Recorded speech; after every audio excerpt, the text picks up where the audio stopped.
You said something on 60 Minutes that really freaked out our boy Anderson Cooper. Something along the lines of, within a century or two, the Earth will be populated by beings as different from us as we are from chimpanzees. And that's a hell of an assertion, Yuval. Yeah. What do you mean by that? What's happening with society in 200 years? Yeah, well, again, it's more about technology than about society. The combination of biotechnology on one side and artificial intelligence on the other side means that if we don't destroy ourselves in the next century or two, we are very, very likely to use these technologies to either change ourselves, our own bodies and brains and minds, to such an extent that, again, we are more different, or these future entities will be more different from us than we are different from Neanderthals. You know, the only difference between us and Neanderthals is just a few genetic mutations, which led to changes in brain structure and a hormonal system and so forth. So we now acquire the technology, maybe not in the next 10 years, but in the next 100 years, of making even bigger changes intentionally to our DNA, to our bodies, to our brains. And in addition, we have the breakthrough in AI, which could lead either to combinations of organic bodies with computers, which are known as cyborgs, or to the creation of completely inorganic entities, completely inorganic beings that could be far more intelligent and capable than us. And, you know, it's difficult even to imagine what these beings would be like, because our own imagination is the product of organic biochemistry. It's the product of our own organic brain. And it's very difficult for us to even imagine what an inorganic entity, an inorganic being, would look like or would be capable of doing. You know, as organic creatures, for instance, we are used to the situation that you are always in one place in space, and all the parts of your body must be connected together for you to be alive. So I'm now in Tel Aviv, I can't be at the same time in Chicago or in Sydney. But this is just organic beings. If you're talking about an inorganic entity or a cyborg, these limitations collapse. And an algorithm or an AI entity, it can be in many places at the same time. And a cyborg could also be spread over space. So if your brain, and this is experimented, has already been done, you can today connect a bionic hand to a brain of a human, and you control the hand with just your brain. But the hand doesn't need to be attached to your body. You can control the hand by remote control, even if it's in another room or another city or another continent.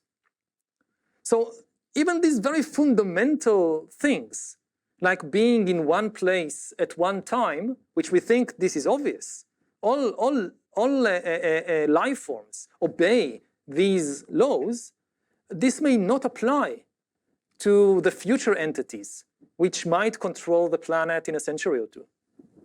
And it makes sense for humans to build this kind of thing, because I'm thinking of a medical application, right? If I have brain cancer, God forbid, right, knock on wood, and the best surgeon for that is in Israel, and maybe I can't travel, maybe I just don't even need to. I go to the hospital in New York or somewhere in LA, and the guy in Israel cracks his knuckles before planning to go to watch the next Secession season 500 episode, and he just gives me the brain surgery from whatever tech deck he's using, and doesn't even need to wash his hands because he's, you know, whatever, he's touching the same gloves he uses every day. Yeah. I get life-saving surgery, and he, at the end, you know, goes and gets a massage and watches some TV or whatever the equivalent is in 50 or 100 years. And it's just routine. And I just got the best surgery of my life from a human, or if maybe we don't even need humans at that point to do that kind of thing. But just the idea that we could get medical care or connect with somebody at that distance is really, really something incredible. People could design really dangerous things without getting anywhere near them. Yeah. It would be really incredible. So of course humans will build this, even if it ends up being our own undoing. Nita Farahani, episode 810 of this show, she was concerned that AI-enabled humans essentially will widen the gap between the haves and the have-nots to a degree that humanity has never seen. And I think, imagine you can afford to get an AI-enabled brain implant for your kids. I can do the same, but other people can't. Where I grew up near in Detroit, the difference in capabilities would probably be like an office worker who has a computer with internet versus an office worker who doesn't have lights or electricity, or it could even be a greater gap than that. Yeah, I think that we are getting close to a point in history when it will be more and more likely that economic differences will get translated into real biological differences, which previously in history was true to some extent, like the rich had better food, so they grew taller, and they had other advantages, but basically they were still the same human beings. But the danger one of the dangers we are facing now with the new technology is that if we don't make sure that everybody benefits, then we might see the greatest inequality ever emerging because of these new technologies. This is certainly a very, very big danger. Algorithms being able to tell our sexual orientation. This was something you mentioned. I can't remember where. I think it might have also been on 60 Minutes, but it's like at first, when you're talking about this, it sounds like a fun party game, and then you realize that it's going to end up with a bunch of people getting murdered by an authoritarian government. Take us through this, because I think a lot of things with algorithms start with, this is going to be so convenient, and they end with, wow, I did not see that coming. Yeah, I mean, I think about my own life. So I came out as gay when I was only 21. And I often think about my life when I was, I don't know, 14 or 15. Now, it should have been obvious to me when I was 15 that I was gay, because looking back, I was far more interested in guys than in girls, even back then. But I didn't realize it. I grew up in a very homophobic society, so you had a lot of kind of self-repression. And even though the signs are there, you repress them. You don't know. And this is something very, very human. There are many things we don't know about ourselves. Sometimes we don't know about ourselves the most important things in life. But an algorithm could have told me, or could have discovered without telling me, that I was gay when I was 15 very easily.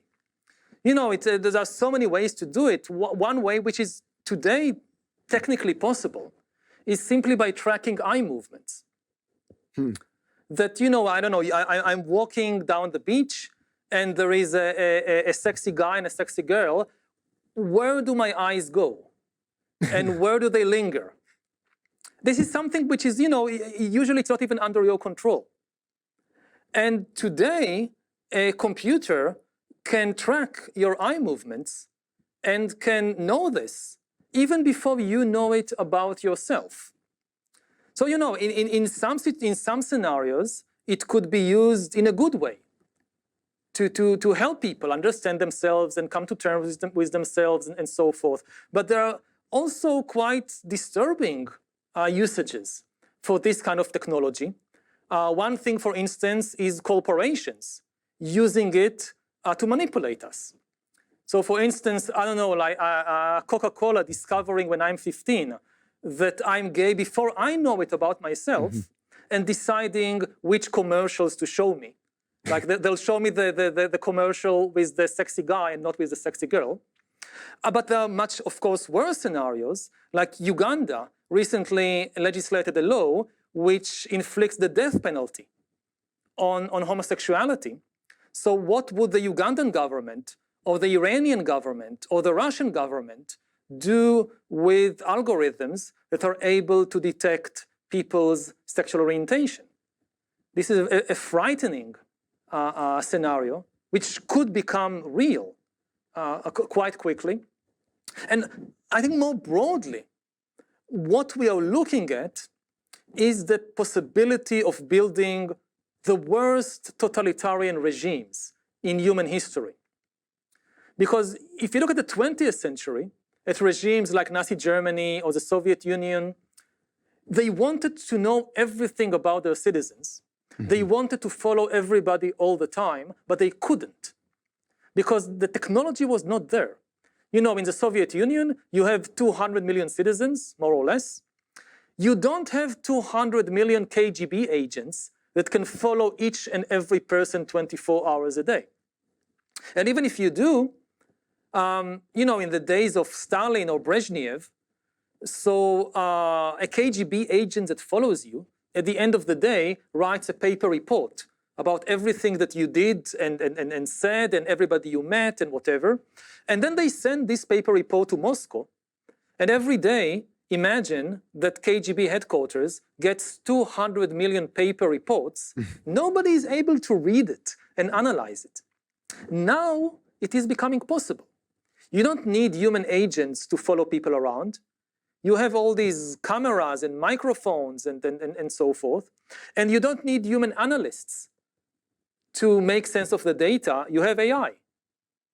So the new totalitarian regimes of the 21st century, they could be much worse than the Soviet Union. They can actually follow everybody all the time.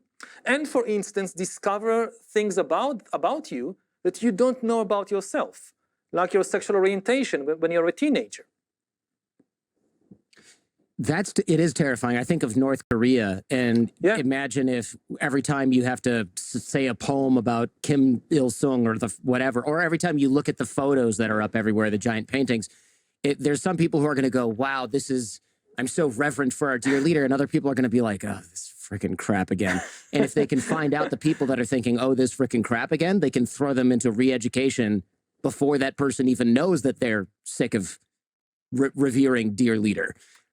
Or just get rid of them, which is even more terrifying. But either way, you end up with totalitarian control. And you're right, it is really terrifying, especially because often it comes in the form of a game you play with your friends at a party on Facebook that says, all right, everybody look at the camera and it's going to flash some pictures and then we're going to find out if you're gay. And everyone's like, yay, that's going to be hilarious. And then it's not at all, right? It's terrifying because you found out you were gay from Facebook, even though you didn't know already, which would be really not a place I'd want to find that out. It's someone's birthday party. Exactly. It's a very important moment in life. It's an important process, usually not a single moment.